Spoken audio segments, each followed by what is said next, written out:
Oi, gente! Hoje eu vim aqui falar para vocês sobre poluição do ar. E para começar, o que é poluição do ar? Poluição é a degradação da qualidade do ar e vai afetar a economia, vai afetar as relações sociais, né? Porque com o ar poluído as relações sociais tendem a diminuir, vai afetar todos os organismos vivos. E o que causa a poluição do ar? Principalmente as queimadas, a emissão de gases poluentes por automóveis, por indústrias, explosões atômicas experimentais que vão dispersar uma quantidade tóxica de substâncias que não são muito estudadas, e o desmatamento. Por que o desmatamento? Porque vai diminuir a quantidade de O2, né? Vai diminuir a taxa de fotossíntese e vai aumentar a taxa de gás carbônico, né? Porque essa madeira que é desmatada muitas vezes é queimada também. E quais são os poluentes? Nós temos o CO, que é o monóxido de carbono, e ele causa asfixia. Ele vem da queima incompleta de combustíveis fósseis e ele causa asfixia. Por que ele causa asfixia? Nós temos no nosso sangue a hemoglobina, que é a proteína que vai fazer o transporte de oxigênio.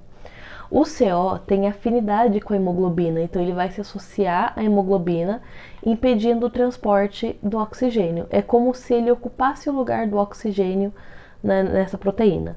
Então não vai ser possível levar o oxigênio com tanta eficiência como se tivesse livre de CO. Assim vai causar a morte por asfixia. Nós temos também os NOx e os SOx, óxidos de nitrogênio e óxidos de enxofre, que vão causar a chuva ácida, porque eles vão virar na atmosfera ácido nítrico e ácido sulfúrico. A chuva ácida não tem cachorro latindo. Cachorro latindo. A chuva ácida não tem grandes prejuízos para os seres humanos, tá? Não é aquela chuva que vai derreter a pele, assim, das pessoas, como a gente vê em filmes, né? Que a pessoa entra em contato com ácido e, meu Deus do céu!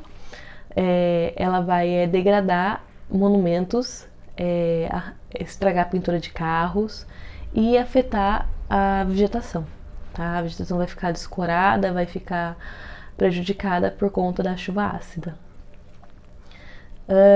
Temos também os CFCs, que são os clorofluorcarbonetos, vou deixar o nome dele aqui, e eles são liberados por sprays. Eram liberados por sprays, agora ele é proibido, tá? É também usado em refrigeradores antigos. E o problema dele é que quando ele sobe para a atmosfera, ele vai se juntar com o ozônio e vai destruir o ozônio, vai dissociar o ozônio em oxigênio. Então a camada de ozônio vai deixar de existir, formando aquele buraco na camada de ozônio que é famoso em discussões ambientais, causando assim maior incidência de câncer de pele, de catarata, de problemas relacionados à grande incidência de luz UV, tá?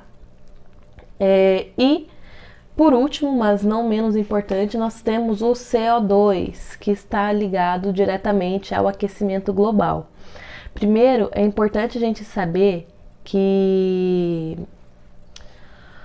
o efeito estufa é um efeito natural para manter a temperatura da Terra, tá? Se nós pegarmos, por exemplo, Mercúrio, que é o primeiro planeta do Sistema Solar, ele não tem o efeito estufa, não tem uma camada de gases que vai envolver o planeta, não tem uma atmosfera.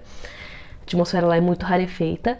Então as temperaturas oscilam muito. A parte que está virada para o Sol chega a 400 graus Celsius, enquanto a parte que está de costas para o Sol, que está no oposto, chega a temperaturas extremamente negativas, porque não tem algo que vai manter a temperatura. Então o efeito estufa funciona exatamente como uma estufa de plantas. A gente tem lá a camada de gases que vai permitir a entrada de luz, vai permitir a saída de luz, e mais uma parte do calor vai ficar retida aqui na Terra, mantendo a temperatura ideal para a vida, tá? Tem planetas que têm um efeito estufa muito intenso, como é o caso de Vênus, que as temperaturas lá, em média, chega a 260 graus, tá? Se eu não me engano, são esses dados. Mas a temperatura média lá é muito alta, porque o efeito estufa é muito intenso, a atmosfera lá é muito espessa. E é o que está acontecendo aqui na Terra. O CO2, ele vai se acumular na atmosfera, aumentando ela. Então a gente vai ter um engrossamento, um espessamento da atmosfera que vai aumentar a temperatura global, a temperatura média global. Isso a gente chama de aquecimento global. O aquecimento global, então, é a intensificação do efeito estufa, tá bom? Nossa, esse vídeo tá ficando mais curto do que eu imaginei. Então, se sobrarem dúvidas sobre isso, né, falta um tópico ainda para eu falar. Se sobrar dúvidas sobre isso, me mandem mensagem que eu respondo o mais rápido possível, tá? Agora, inversão térmica. Como que é o clima num dia normal? Como funciona a troca de temperatura num dia normal? Nós temos aqui o ar quente e o ar frio. O ar quente, ele é mais leve, então ele vai subir nas camadas da atmosfera, enquanto o ar frio, que é mais quente, ele vai descer. E isso, durante o dia, nós temos essa troca. O ar frio vai descer, ele vai esquentar pelas atividades que a gente tem aqui na nossa faixa da atmosfera, né? As atividades industriais, a própria atividade humana que libera calor, todos os seres vivos liberam calor. E vai esquentar o ar, que ele vai ficar mais leve, e aquele ar que estava lá em cima, que foi se esfriando, vai descer. Isso é um ciclo normal, o ar quente sobe e o ar frio desce. O que acontece na inversão térmica? Na inversão térmica, que acontece depois de uma noite muito fria ou uma noite muito longa, nós vamos ter uma camada de ar frio aqui embaixo.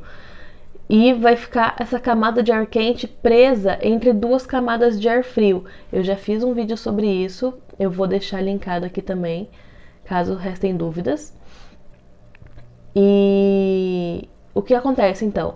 Esse ar frio vai ficar aqui embaixo e conforme ele for se esquentando, ele vai se condensando e vai formar aquela famosa neblina. Qual que é o problema da inversão térmica, já que é um fenômeno natural? Junto com o ar quente, numa situação normal, sobem também os poluentes. Então, os poluentes são levados pelo ar quente e vão ser dispersos na atmosfera. Na inversão térmica, esses poluentes vão ficar presos aqui embaixo. Por isso, no inverno, um dos motivos, né, para isso, é que me embananei toda.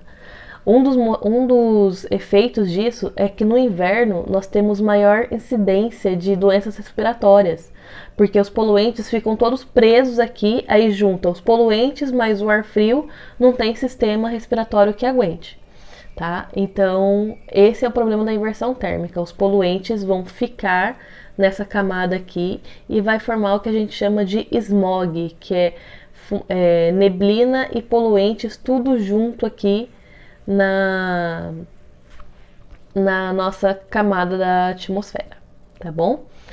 Vídeo bem curtinho, bem facinho de entender.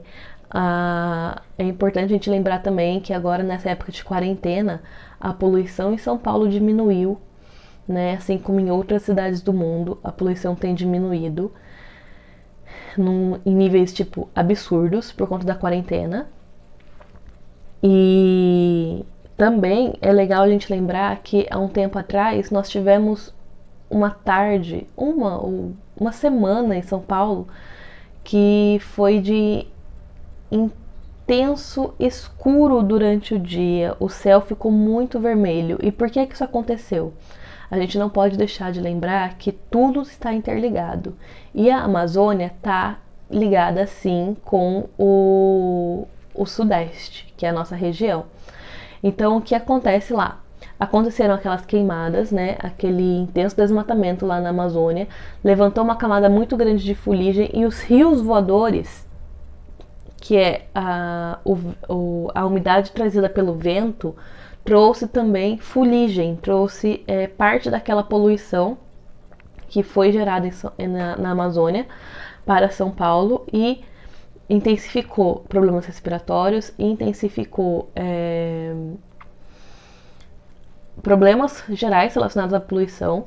Então nós temos esse probleminha aí. E agora nós temos uma limpeza geral do ar, porque diminuiu em muitas atividades industriais, diminuiu a quantidade de veículos circulando nas ruas, não só em São Paulo, mas em várias grandes cidades do mundo, tá bom? Então é isso. Nos vemos no próximo vídeo, quando eu vou falar sobre poluição de água. Um grande beijo.